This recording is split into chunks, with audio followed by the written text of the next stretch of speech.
All of you probably have an event in your life that you'll remember for the rest of your days, but you're doing everything you can to forget it. Well, this is my story. I was 12 years old. I don't know exactly when it happened, but I know it was winter because there was snow outside. I lived with my parents in a huge house in Toronto. I had no brother or sister. I was the only child. Our house was too big for a 3-member family.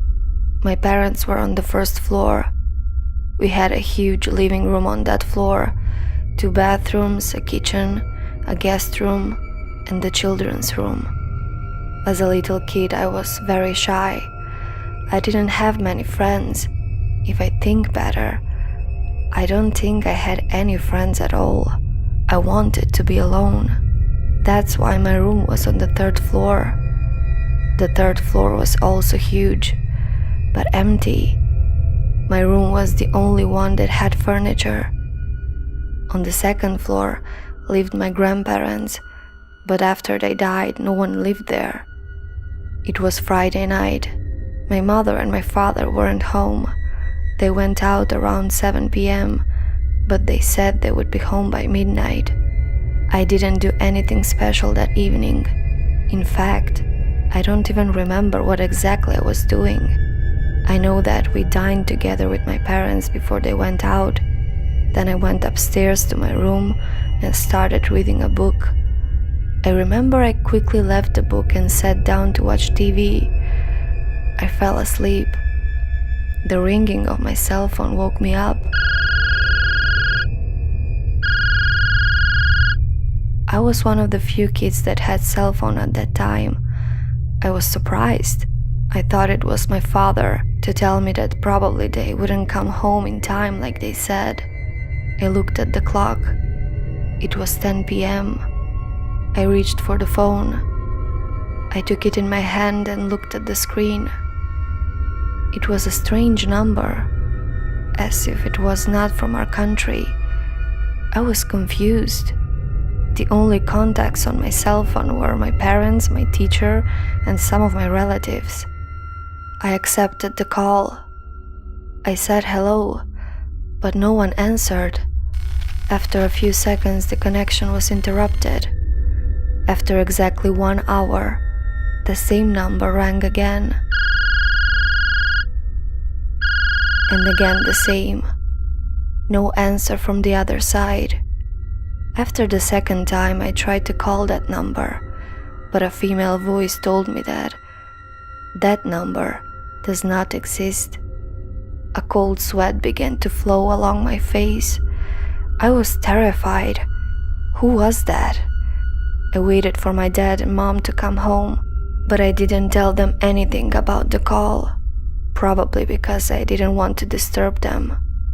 Several days have passed. I have not received any calls. I almost forgot about that night. Again, Friday, and again at 10 p.m. My phone rang. Again the same number. I got chills. I was scared and refused the call. My phone rang continually for an hour. I refused several times, but the phone did not stop ringing. I breathed in and out, but air wouldn't enter my lungs. Starved for air, my heart raced at tremendous speed, and my lungs shallowly rose and fell. I stood there for what felt like an eternity, but it was actually only a few minutes. I started to feel very vulnerable, like my spirit was going to break from the terrible thoughts that started to nest in my mind. And an invisible force crushed me from every possible direction.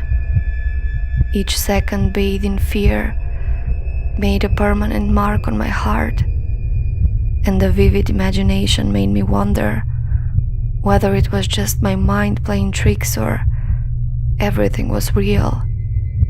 I finally turned off the phone and laid down to sleep. I barely closed my eyes. After that, Nothing was happening for a few days. The next Friday, after dinner, I went into my room and laid in bed. It was already past 10 p.m. There was no call. Slightly relaxed, I watched a movie. After a few minutes, the phone began to ring. I froze. My heart was filled with panic. I slowly lifted my phone and looked at the screen. It was my father. I was relieved. I accepted the call and said, "Hey, Dad." What I heard next, I will remember for the rest of my life. Flight 255, Air Canada Express, from Toronto to Mexico, will fall. June. The line was interrupted. I was left speechless while staying on the phone for a few more minutes. Slowly, in small steps, I went to the first floor and walked into the living room. My father was lying on the bed, and his phone was on the table. I took his cell phone. His last call was to his colleague from work 2 hours ago. I was filled with so many questions that were never answered until today. It's been 15 years. I married a lovely girl, and here we are, waiting for our first child. Christina is pregnant for 2 months. Frankly, it took me several years to succeed in forgetting that call. It's been 15 peaceful years since then. Today is my birthday, and Christina gave me my birthday gift. It's 2 tickets for vacation in Mexico on June 10th. Flight 255, Air Canada Express, 10 p.m. next Friday.